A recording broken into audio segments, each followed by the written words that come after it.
What's going on, guys? Welcome back to another video. In this video, I'm going to recap my Zoom trade. On this trade, I made about $1,200. This is the trade I'm going to recap right here. As you guys can see, $791 on one trade, $418 on another trade, right? These are my entries for the day, as you guys can see. So I'm going to break that down, explain my thought process, just so you guys can have a better understanding, right? So let's get started on the full trade. So I took my short position on Zoom on the 24th of September, right? Which was yesterday. Now, there were a few things that went wrong that I wish, worked out in my favor, but they didn't.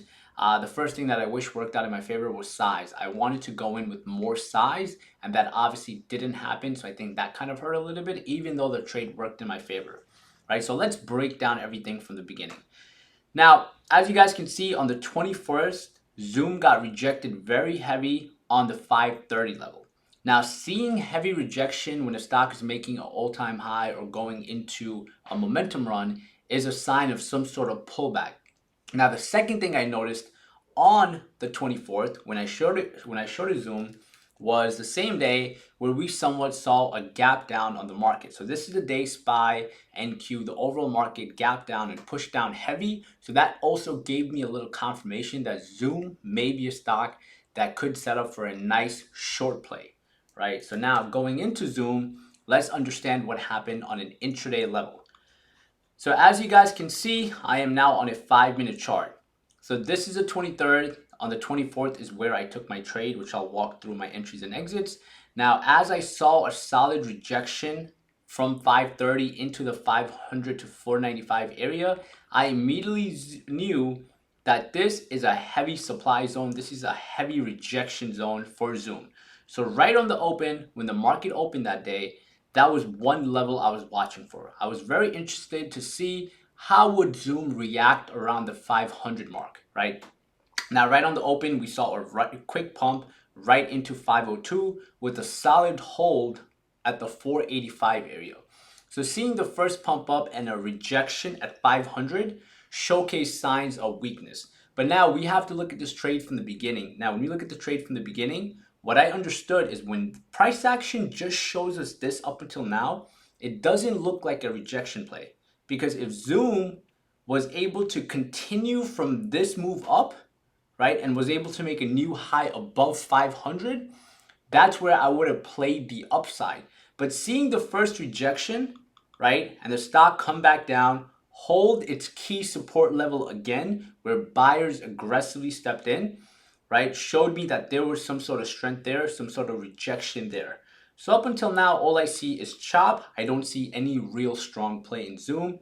Another rejection kicked in right here, right? We fast forward, we try to break that 500 mark again, heavy selling pressure kicks in and drives the stock down.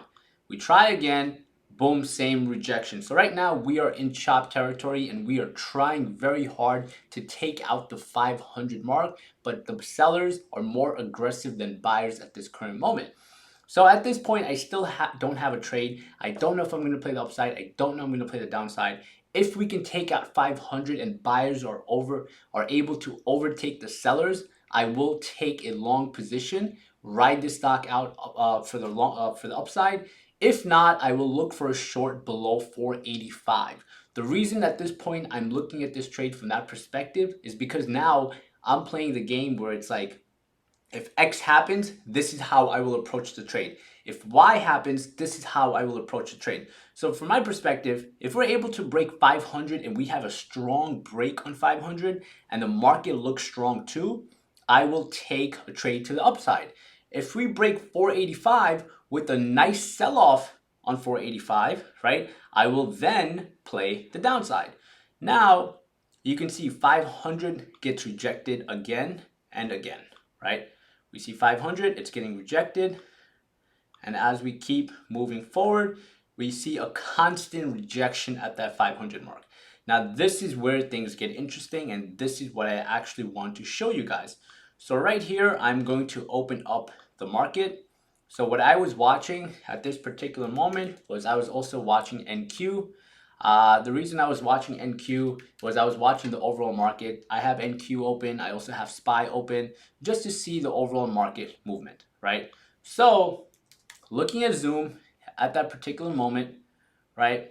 Like I said, my game plan was if we can break 485 with a strong move on the market, right? And the market is showing me any sort of weakness, I will look to take a short position on Zoom. But that's only if the market is also showing me any sort of weakness. Now, if the market isn't showing me weakness, I think at that point things become a lot different, right? So I'm looking for weakness in the overall market, and that could be from NQ, that could also be from looking at SPY, but I'm just looking at weakness, okay? Now, when we go into this area on the 24th, right here, we start going into the 24th. Let me just open this up.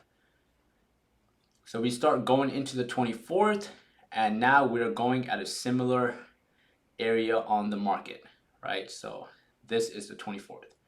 I have a 5-minute open on NQ, so I'm watching the futures for NASDAQ, and this is Zoom. So you can see at 7:19 a.m., right here, 7:15, right? Now, as we move forward, Zoom starts selling off. Once Zoom starts selling off, I am now as a trader watching that 485 level, and if we can break that 485 level, I will be comfortable in taking a short position. So this was my first trade, right? I got in at $480. I shorted at 7:24 a.m. So when you go to 7:24 a.m., this is where my short kicked in, right here. Now I want to explain something on this trade a little bit. Now my trade originally I was trying to get filled at 484, right? And I was trying to get filled at 300 shares. Now when I try to get filled at 300 shares, there was an issue I was having with TOS. TOS was not filling me at this point. So my actual entry should have been around here. That's my entry that I was targeting. Right when I saw it get to 484, right when I saw NQ also push, because there was a major push down on NQ, as you guys can see, which gave me confirmation of a market pullback at that current moment. That's where my entry originally was. Now, I was having major issues with Thinkorswim that day. I made a video on it too. If you guys are using Thinkorswim, be careful with it, which is why I have opened up a new account with TradeStation and Interactive Brokers. I'm testing them out, just seeing how the fills are. If you guys recommend any brokers, please comment down below. I'll check them out too. I know there's Center Point that a lot of people are talking about. I'm going to check that out too because these fills are really, really messing me up on some trades because I tried to get into the fill. It didn't fill me. Limit order missed. But anyways, going forward, I got filled at 724, which in my opinion was not a great fill because when I see something like this happen, I want to see the stock pull back before getting in because a lot of times we will see a pullback. That pullback happened a few minutes later. But looking at NQ kept selling off, showcasing strong selling pressure. So at that point, I got it filled only 100 shares. Like I said, I tried to get in 300 originally. Even if you guys go right here, you can see I tried to get 300 originally. I only got filled 100. So I let the 100 get filled and I got out at 729. So I got in here. I held through this. Now I'll explain why I held through this move up, right? Because like I said, I got in on this 480 break, even though my game plan was the 485, I didn't get filled. But going to 480, seeing an extended move, right? And obviously going back to it, I didn't like this, but I still got in. Seeing this extended move, holding through this movement of a little retracement. Now, second place where I messed up, I didn't add more. This is where I was reading the tape. I saw a heavy rejection at 480, 479, 478. I saw that the tape was very weak. Buyers were not aggressive. They were not able to hold this up. And sellers were just stepping in super aggressive, which is what made me hold through this period. Now, what you guys have to understand is this is a period of you scaling in, you adding to your position. This is where I should have went in and said 200 shares more short on stock ZM, but I obviously did not do that. Now, afterwards at 729, let's fast forward a little bit, we make a new low, and then when we hold that new low at 470, I was like, you know what? I don't want to give up my profits. I'm up about 7 points on this trade at this particular moment. At one point, I was up about $900 on this trade. But right now I'm up $791 with 100 shares. I know looking at a percentage aspect, it's not the best percentage aspect, but you have to understand I'm trying to play the points game, trying to capture 3, 4, 5 points. We're in this trade at 480. I'm risking about $2 because if this trade got to 482, 483, I would get out for a profit target of 470. So on a risk reward basis, I'm not risking $48,000. That's my working capital, right? But on this actual trade, my stop loss or my exit point is me risking $200 to $300, looking to make upwards of $1,000. And like I said, if I had a better fill at 485, it would have changed the whole outcome of this trade, right? That was the first trade. So we give this trade 3.5 rating, right? Even a 3, just because I think my fill should have been better, which once again was the broker's fault. But however, at 484 fill with 300 shares, would have been a nice move down, and that would have been a 15-point move down.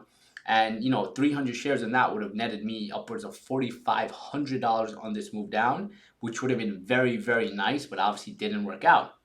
Now the second trade I took netted me about $418.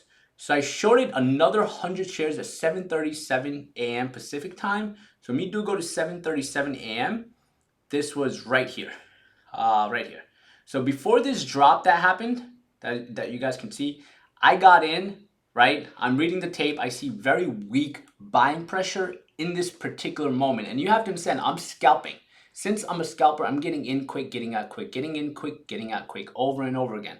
So the moment I see this, see the price here get very heavily rejected at 470s, not look so strong, I'm like, you know what? I'm gonna short 100 shares at 470. Now I wanted to go in with more size, but I was a little bit thrown off with my original trade that I didn't like. And typically when that happens, I'm not going in with as much a size as I would like to.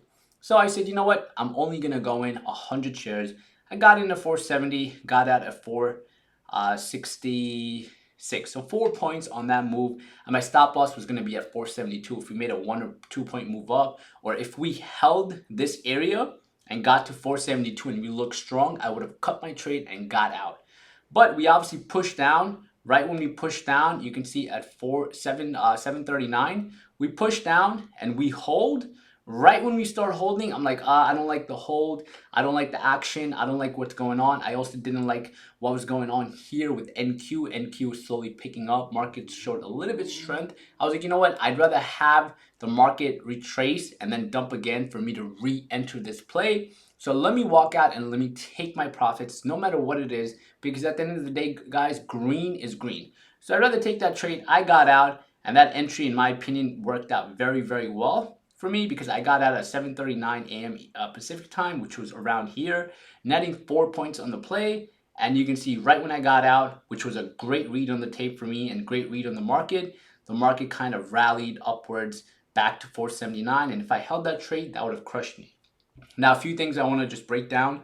One thing I messed up on, like I said, I should have added more to this position. Second thing, my execution here was terrible. And third thing, when you guys are trading these big names like Zoom, Tesla, Apple, Amazon, and so on, you want to understand, A, what is your trading strategy? And number two, besides your trading strategy, how is the overall market doing? Is the market presenting an opportunity? Is the market flat? Is the market choppy? Is the market going in a certain direction? What plays are moving accordingly to the market? And try to capture that. So if you guys are trading anything, just make sure you're checking that out. So that's that for this video. Thank you so much for watching, and I hope you guys have a great weekend.